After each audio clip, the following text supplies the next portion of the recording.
Thank you for staying tuned. It's still the conversation here on Lagos Television. It's our pleasure to have a big guest in the house this morning. Joshua almost had an hypertension while trying to confirm whether or not she'll be here on the program today. But today, we're glad to have with us the Controller of Works here in Lagos State, Federal Ministry of Works and Housing, Engineer Olukorede Keisha. Thank you for being on the program this morning. Good morning. Right. It's my pleasure to be here. Okay. This is the first time we'll have her live in the studio this morning, and we'll try as much as possible to maximize the time we have with her today and squeeze out all the information that we need while she's here with us on the program today. But very quickly, Engineer Keisha, take us through the mandate of the Federal Ministry of Works and Housing here in Lagos State. The mandate of the Federal Ministry of Works through the Honorable Minister of Works is to make all federal highways in Lagos motorable. Not only motorable, to have a very comfort riding surface. That's the mandate. That's what we're sticking to. Right. Joshua. Okay, perhaps let's stick to what you've done so far, and that is the third mainland bridge. I knew so much work went into that. While doing that, you noticed some challenges as well, especially the piles. But it's a beauty to drive through the third mainland bridge now. But what I'm worried about is, are you bothered that as soon as you fixed it, you realized that there was another challenge? You have to fix the ancillary roads. You have to work on the piles. But what was the major challenge fixing the third mainland bridge? Major challenge, if I would say, is traffic management. Engineering-wise, infrastructural-wise, we're saddled with that responsibility. So it's no new thing to us, but it's the traffic management that God really helped us to handle well. That's just the major challenge. So what have you done concretely with the third mainland bridge? Basically, we have, aesthetically, we have restored the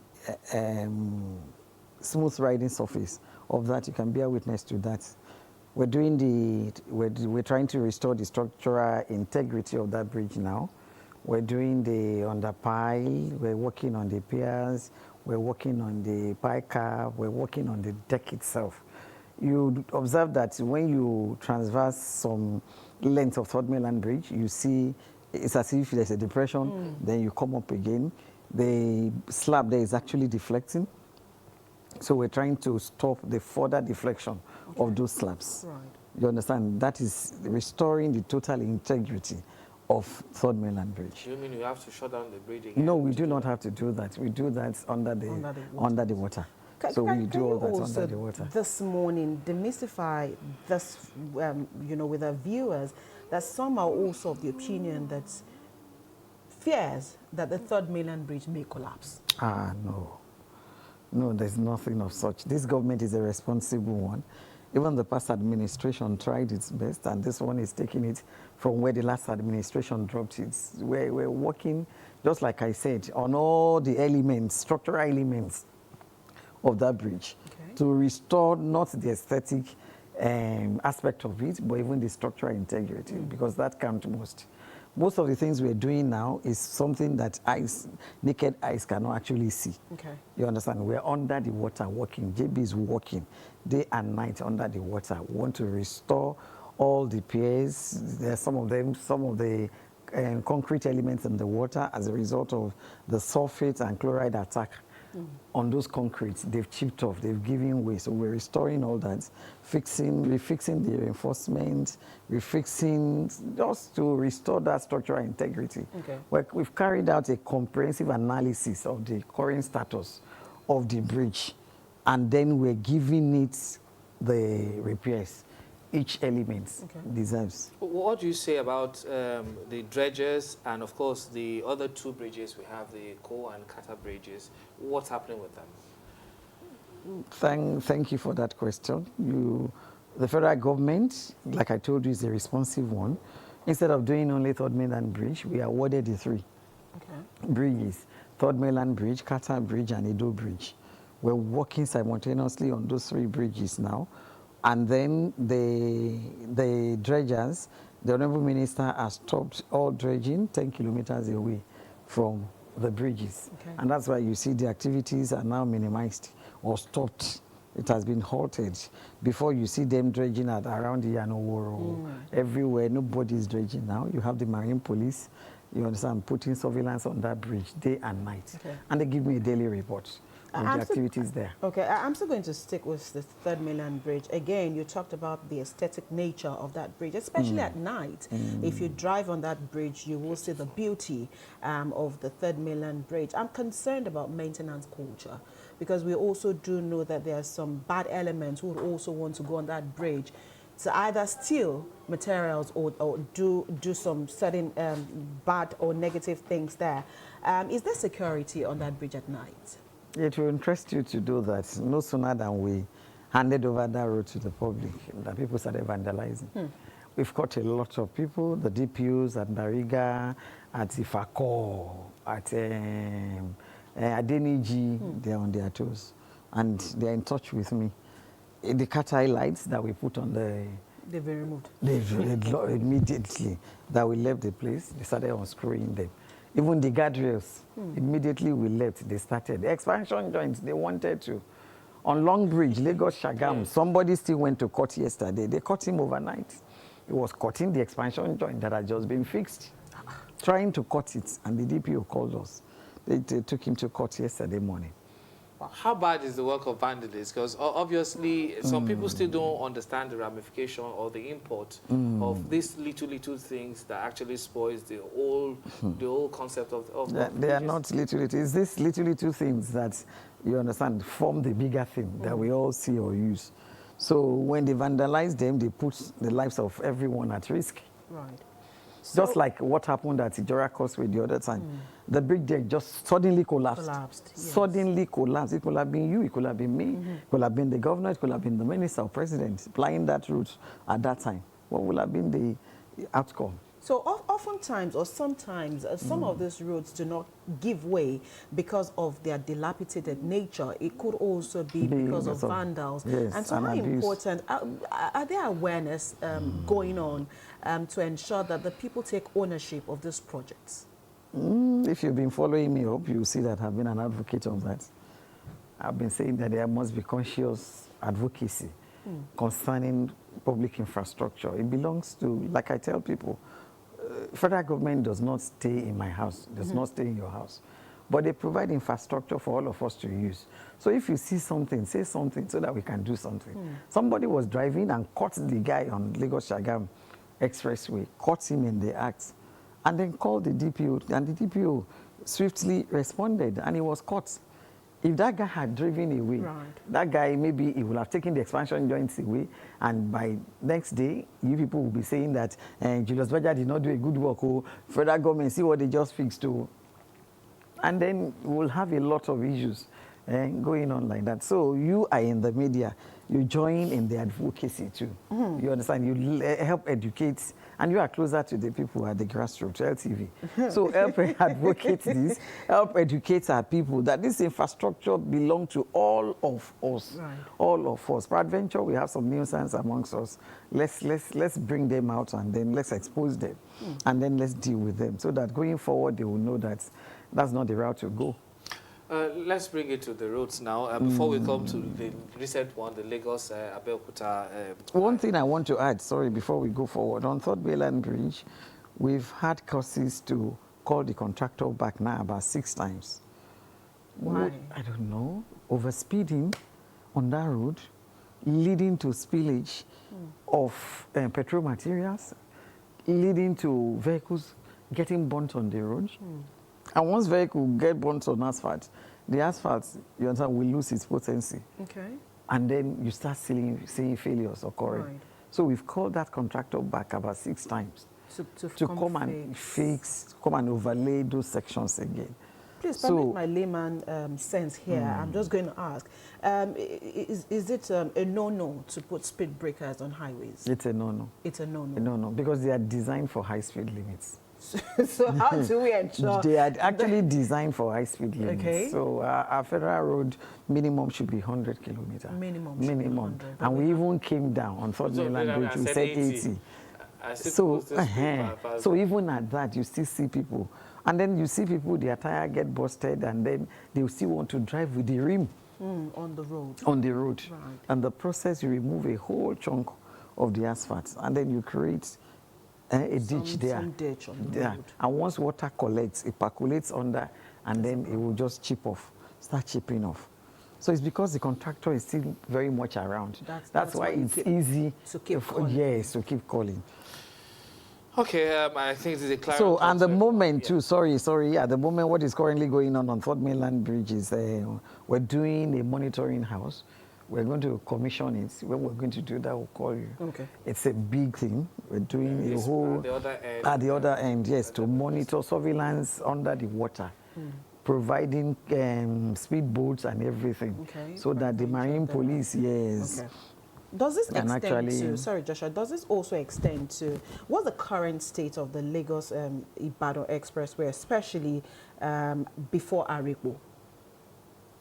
The road is okay. What we're trying to refix now is the expansion joints. Okay, the expansion joints are what you're yes, trying to get done there. So get once done. that is done, that road will How be long open. will It's this free.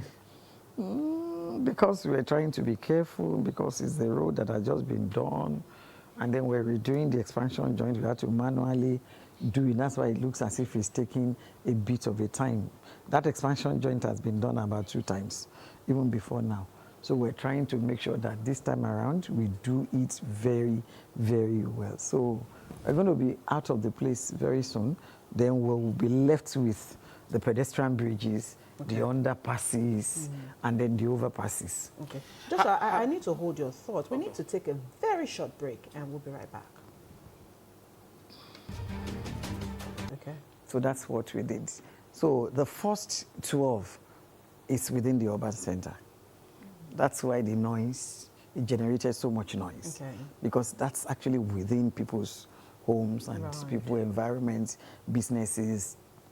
And then we decided to do the compensation in that axis. That was why you saw a lot of noise. And then you will agree with me that it's impossible to do a project of that nature without the accompanying noise. So it's a normal thing. You want to displace people from their place of abode, from their place of business, and I'm going to fold their arms and watch the federal government. Everybody cannot live in Aso Rock. But federal government is not mindful of that. And so adequate provision was made to cater for any effects that one may generate. And then we've been doing that for 0 to that 12.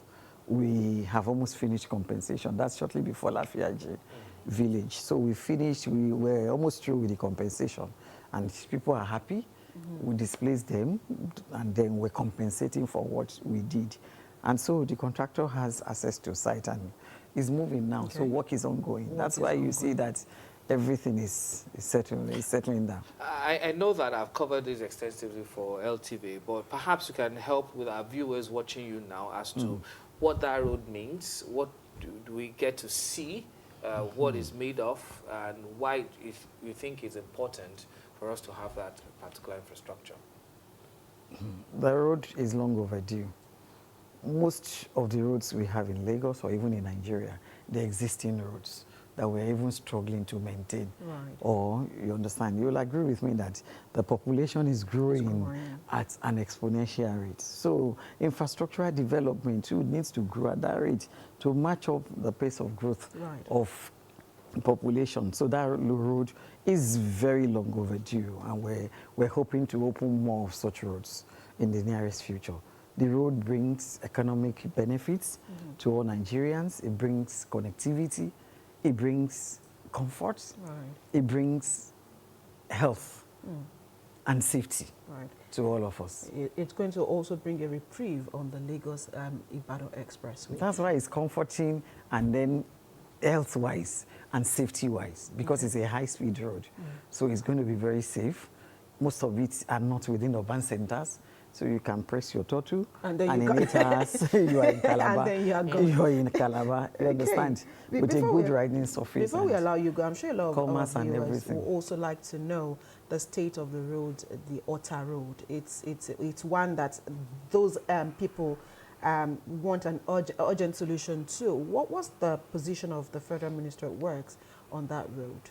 Are you also collaborating with the Ogun State government at ensuring that that road gets the desired attention?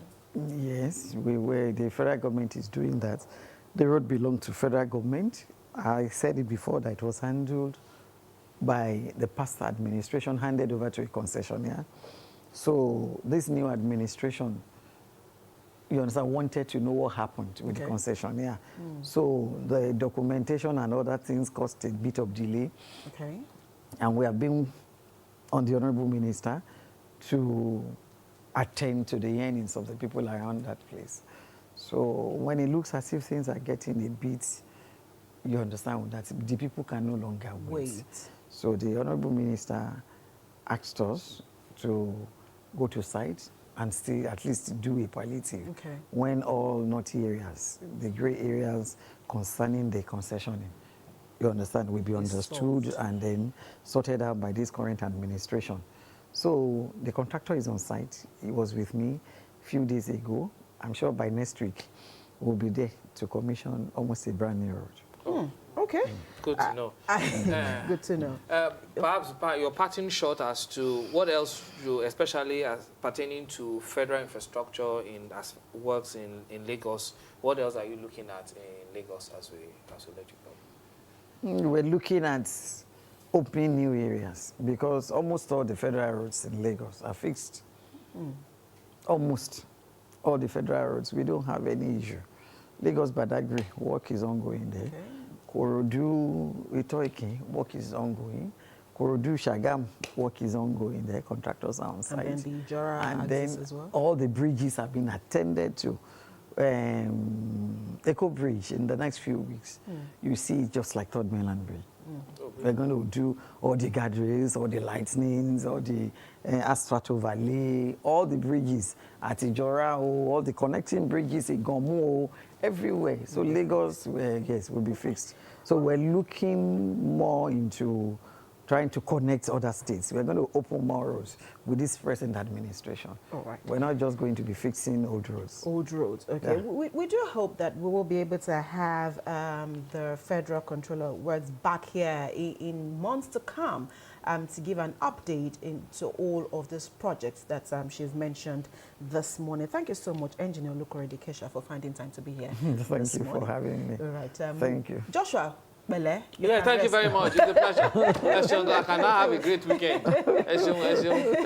Thank you so much for watching this segment. To take a quick break. When the conversation returns, the Lagos ladies will be here to taking you through their community today.